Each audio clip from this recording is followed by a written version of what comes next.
Hi everyone, I'm working with split screen here, so trial and error. Hopefully this won't mess up the video because I'm going to be reading out from an article so far, so good. So the subject matter is about woke dogma. I was going to discuss this anyway because I was going to discuss how relevant is it today in 2025. Um, I do think there's definitely been a backlash, not just from the right, I think across the board. I think a lot of people are just fed up with it and they see it for what it is. Um, One thing I found fairly galling though about woke dogma is when people say that the critique of it is just a sort of right wing invention. It's sort of people who are against equality, people who are somehow vindictive and just want to keep minorities down, and so they have a problem with wokeism. And they make the argument that it's used as a pejorative by those people. I think sometimes the word is misused, but I've always argued, it's the left that came up with this term in the first place. And now that the ugly side of it is being exposed, they don't like it. So you can't have it both ways. You can't use the word yourself and then say, "Oh, but it's an insult." People don't call someone woke if they're just being compassionate and so on. So the word has become a bit of a football, I think. My stance is that it's absolutely important to be compassionate and open-minded, and I'd treat people with respect and egalitarianism as much as possible, but it is so farly hypocritical to claim that if you are somehow progressive to be and woke to be, to fight racism with racism, to fight sexism with sexism, and to fight bullying with bullying, because the most loud woke zealots are guilty of all of those things. You know, some of the more militant members of the trans lobby are absolutely misogynist. There's a deeply bullying aspect to hounding people from their careers because they haven't toed the line, and engaging in character assassination just because they have a different viewpoint. And I'm not talking about people who have really horrible, obnoxious views. I'm talking about people who have fairly mainstream views, and somehow defeating racism by promoting the view that anti-white racism is okay. And I will say that anti-white racism, I do believe, continues to get a free pass. It's, disgracefully so. So all of these things, woke people think it's perfectly okay. And if you bring them up, then you're just a privileged white man. And let's face it, I fall into all the categories that they hit. I'm heterosexual, I'm white, I'm a Westerner, and I'm a man. So it's, the only way I can win with a woke person is to slavishly pander to them and say, yes, I will wallow in my guilt. You cannot reason with these people. And I think that's a fundamental problem. So the report that I've come across, I wasn't planning to read this out, but it's quite a revelation. It shows what people have to do to expose this stuff, and it also shows, unfortunately, the woke control is not entirely gone. It's a strange situation where we have, let's face it, a very small minority of people.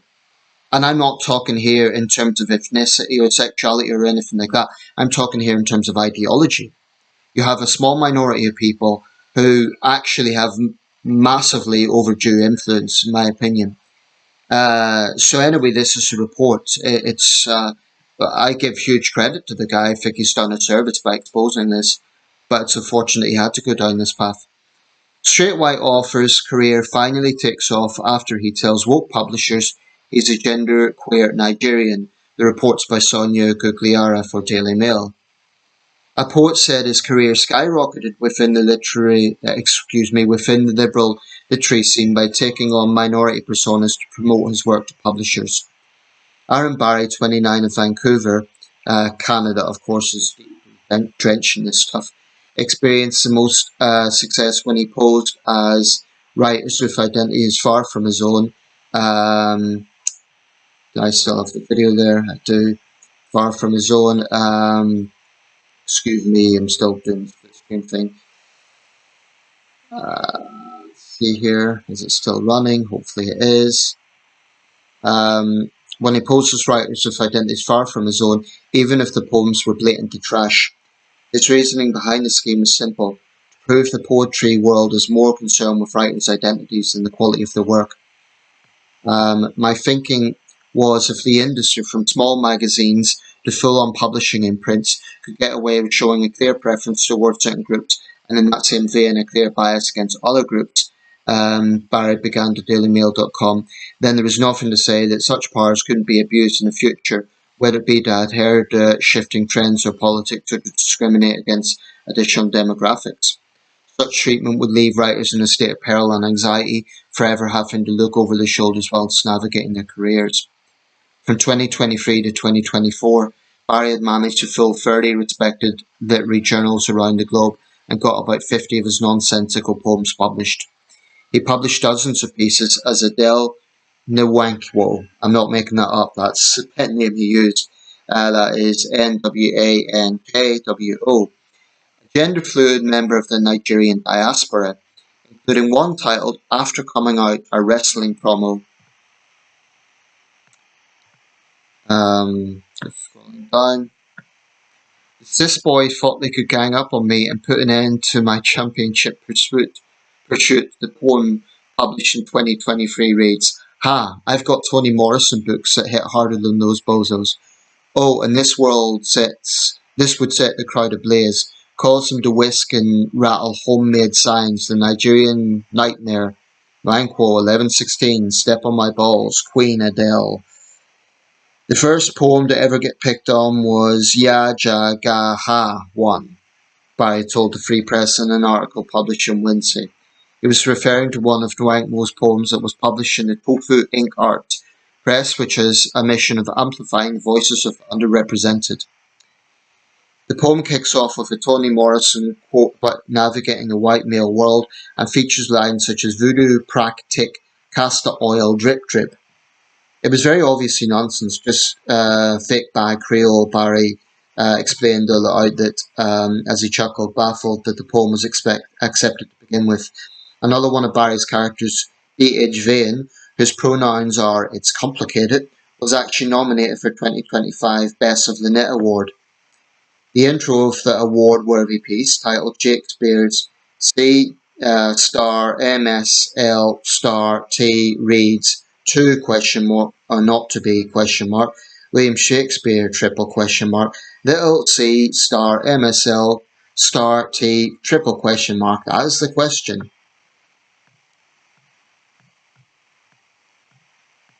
Just scrolling down here. Dirt Hog Savage respectfully Claire, Brooke, Hawksmouth, Skychild, and Eleanor Neva May are some of the other creative guises. After years of blindsiding publishers, he finally started to pull the curtains down on his prank on the poetry world. Well, someone had to do it. It was inevitable, he dramatically declared on Substack at the start of April. Although Barry did not share the news as himself, but as another one of his aliases, Jasper Ceylon. While Ceylon more closely mirrored Barry's traits, his true identity would not be publicly revealed until months later when the Free Press shared his story. He said he pulled off a stunt to test the limits of the poetry industry and just how much buffoonery it was willing to permit in the present age. Ceylon further detailed, "I assumed a series of attractive pen names, and as these personas set upwards of 50 poems to English-speaking language poetry journals the world over. These poems featured material that was farcical, inconsistent, inaccurate, prejudiced, and in some cases outright nonsensical, spanning every kind of style and subject matter seen in contemporary poetry. While they may have varied in tone or content, they all shared one commonality," he said: "they were trash." The worst part, every single poem got published. Ceylon's shock admission caught instant social media attention, with magazine publishers who got tricked into working with him instantly sounding the alarm. One of the people infuriated by Ceylon's true identity was Chris Talbot, who uses they them pronouns, a freelance editor and DEI consultant. Talbot is the editor of BK magazine, which published one of Nwankwo's poems last year. There's a white cis man, Jasper Ceylon, pretending to be a host of marginalised individuals in order to get publishers there. BK magazine shared on Instagram. He thinks it makes him clever and is trying to prove that publications will print anything as long as it comes from a marginalised person. The irony of that is he proved that to be the case. That's by interjection. Ceylon independently published an anti-poetry collection called Esheholia Review the following month, containing the works of Nwankwo, Vane and other non-existent poets. When Barry decided to completely drop the act and no longer hide behind Ceylon, he revealed he caught some slack from some of the editors he worked with. SAB Marcy, yet another fake identity, is a biracial woman who was loosely inspired by Barry's then girlfriend.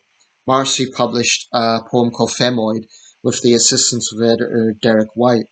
Before the Free Press shared Barry's feature piece, he decided to tell White the truth and it did not go over well. White pulled Femoid from the shelves and allegedly told Barry he's a terrible person. I haven't published a white male author for 2 years because I don't want to deal with you guys. I don't know what Derek White's background is. And if I had known you were a white male author, I would not have accepted the book, Barry claimed White told him. White denied he does not work with white men while talking with the Free Press. No, it's not that I don't deal with straight white men, but if you looked at the context of the book, for a white man to write, this book is absolutely wrong and it would be unethical for me to publish it, the publisher said. White said that Barry couldn't even write and he was only willing to edit the book under the assumption that the author was like the character in the book, an uneducated black woman from Vancouver. That's pretty condescending. So I was trying to help her write this book, right, and wasted 3 months of my life, he said, questioning if the former girlfriend Marcy was inspired by even existed. The Free Press confirmed that she does in fact exist, although far from uneducated. The article's author, River Page, inserted in the piece. Marcy also wrote another novel, Pound, that's the pound sign Flesh, which is not yet published, with an editor who was unbothered by Barry's admission. The book is still on track to be published, but it will cite Barry as the author. Maxwell Rosenblum, the book's editor, told the Free Press, I didn't care. I thought it was funny. The work is very good. That's what's important to me. Now Barry is looking ahead to continuing poetry journal with nothing to hide. He began his writing career in 2018, dabbling in haiku while recovering from an illness. He also works as an English tutor.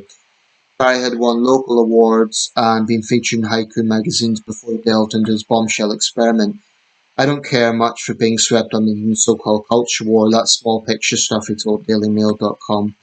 My interest with this and other works with the publisher of my first novel, The Delisted Femoid, which now needs a new publisher, didn't understand, is to explore ideas of artistic freedom on what you might call non-denominational creative liberty. In the end, I hope people will see from this that there's room for all types of writing and narratives in today's literary world, if only we'd stop being so adversarial and moralistic about things. I'll say right now, I think this guy's performed a service, and I wish him all the best in his writing career. I hope he goes far. There'll be some people who say, no, what he's done is morally wrong. He's a white guy pretending to bind minorities and taking work away from them. What he's actually done, in my opinion, is expose the bigotry of woke publishers and actually how they're condescending to the people that they pretend to help. I mean, as that guy, Eric White, admitted, he only published it because he thought he was helping an uneducated black woman. So in other words, it's not about meritocracy at all. One of the other critics, one of the other publishers, said that he thinks he's being clever by exposing this, that the only way you could get published is by feigning to be an underrepresented minority. But he's done precisely that. He's proven that that is the only way he got published. Now, this isn't about his own writing quality. It's about the fact that he had to take on another persona in order to do that. Now, the literary world has a history of this. In the past, it is true that women had to take on male personas. The Bronte sisters did, and and other notable writers did, female writers did. I think it's very sad that publishers, literally discriminate in that sense. Now, I know that certain publishers look to certain works. So, for instance, some publishers will specialize in crime fiction. Some publishers might specialize in LGBT works and so on. That's fine. There might be a publishing house that is noted for that particular market. I mean, I'm not going to send, say, a fiction based on time travel to a publishing house that specializes in cooking, for example. So that's fine. There's no issue with that. But it's the fact that these people are actively discriminating. They're basically saying, if you're a white straight man, we're not interested in you. And I'm going to make a controversial statement here, but I do think there is something in this. I do think if you say that you're a minority in some way, especially a sexual minority, if you represent yourself as trans or something like that, I honestly believe you have a greater chance of getting forward, because there's two factions here. There is those who are the ideologues, like woke publishing houses, who will only publish what they deem to be ideologically acceptable. And then there's others who are ostensibly mainstream, but they will also be cautious about turning down, say, a trans writer or, say, a black female writer, because they'd be worried about being accused of discrimination. So I'm not saying that it's easy for minority people to get published or to get roles in the acting world. I'm not saying that. But I am saying that there is clearly empirical evidence that white male creative people are being discriminated against. And if your first reaction to that is to laugh, I would suggest go a little bit deeper. Go a little bit deeper. You may argue, oh, historically white men always had the power, and I would concede that's true. But surely in the year 2025, nobody should be discriminated against. I favour giving more empowerment to minority people if it's based on meritocracy. But it shouldn't be at the price of saying to someone, well, you're a white straight man, so we're not going to publish you. That's nonsense. Absolute nonsense. He wasn't doing this to be a prankster. He wasn't doing this to mock minority people. He was doing this to make actually quite a serious point. And he has pointed out the implications of this in the future. There could be actually political implications. What if you have a situation where, say, a political party wins power, and then you get publishing houses that are attached to that political party? You'd end up with a rather sinister situation where people's voices are just silenced because they happen to have the wrong think. It's actually quite a totalitarian prospect. So I think he's provided a service. Something that's not totally unrelated to this is the thing about sensitivity readers. That sits very unwell with me. I mean, publishing houses say it's not mandated, authors don't have to do this. But what choice do they have? If they say they're a white author and they're writing something that happens to be focusing on a minority, but my view on that would be they should do the homework and they should be respectful about it. But, if you're going to limit writers and creative people to only writing about their own, that's extremely parochial. I mean, I don't think black writers should only write about so-called black culture. I don't think they should be limited in what they can do. I don't think gay writers should only write about gay subjects. I mean, that would get so boring if people only wrote about their own demographics. I think the guy was Arthur Golden, who wrote Memoirs of a Geisha. It was a best-selling book that was, adapted into a film. Now, what's to say only a Japanese author, only a Japanese woman, that's narrowed down even more. Only a Japanese woman who had direct lineage to a geisha could write a book like that. When you get into that sort of stuff, when you get into being so parochial and so precise, I think it's ridiculous. I really do. I think if you're writing about another culture, you need to do your homework and you need to be respectful.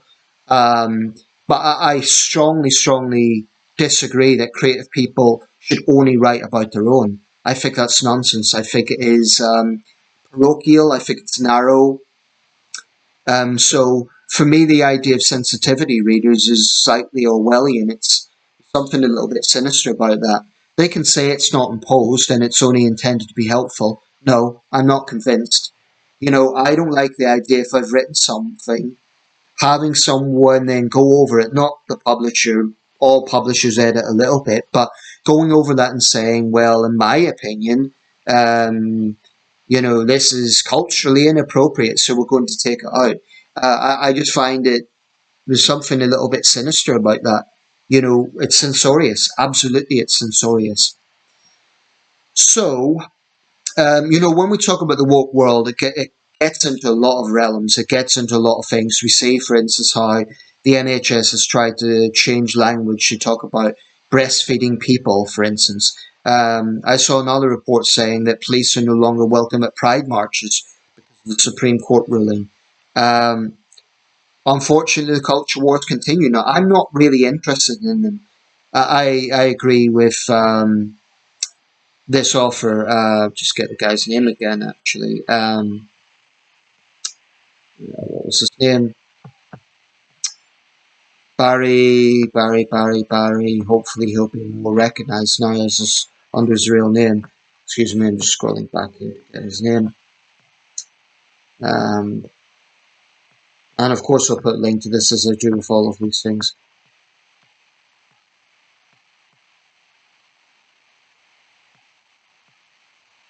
Bear with me. Yeah, Aaron Barry. So I wish him all the best. I'm going to wrap this up soon, but I just think that wokeism is not what it claimed to be. It's not about egalitarianism. It's not about compassion. It's about very, very narrow, insular, dogmatic, petty, hypersensitive, and incredibly tiresome way of looking at the world. I just think it's, any decent human being should be anti-racist. Any decent human being should be anti-sexist, anti-bullying. That's really not what this is about. And I don't think it's what wokeism is about. I've always spoken out against racism and misogyny and all the rest of it. I've never called myself woke because I don't want to be associated with that dogmatic mindset. There's a final point I'd like to just wrap up on. The irony of this is if you actively discriminate against basically white men, you're going to get traction. I think it's one form of bigotry that is still deemed to be acceptable. I would cite an example of this. A few years ago, a black author had a book published literally entitled "Why I No Longer Speak to White People About Race," and you have woke white celebrities like Emma Watson lap it up. To me, that's like, well, wait a second, you don't even want to speak to me, so presumably you don't want me to read your book. So you don't want to have any dialogue whatsoever. You don't want any communication. You just want to phase me out as another person because I happen to be white. Well, fuck you. That's honestly how I felt about it at the time, and I still do. And, she got published. I do not believe that sort of book would get mainstream traction. So I don't want to sound like a conspiracy theorist, but if publishers are playing a cynical game here, if they're publishing works solely because of the demographic of the author rather than by public demand, there's something in that about democracy. There's something in that about what representation means. The way I see it is everyone should have equal opportunity. If there is evidence that a minority group is not getting opportunities, I support them getting more opportunities. But I don't think you do it by saying to white male authors, no, you can't be published. I think it should be saying, we'll give you a chance, but you know what, we're also going to give this black trans woman a chance as well. Just treat people equally. It's really not rocket science, and in 2025, that shouldn't be overly complicated. I think publishing houses should just be open-minded. And I think when they go out with a set agenda, I'm not talking about genre, I'm talking here about a set agenda. It has actually quite troubling consequences, implications. I'll put a link to this, as I always do. Let me know your thoughts. But I would say that Aaron Barry has performed a service, and I wish him all the best in his career.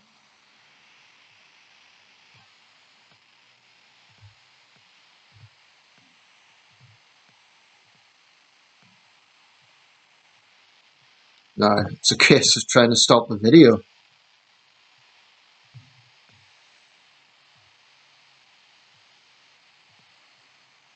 There we go. Thanks for watching.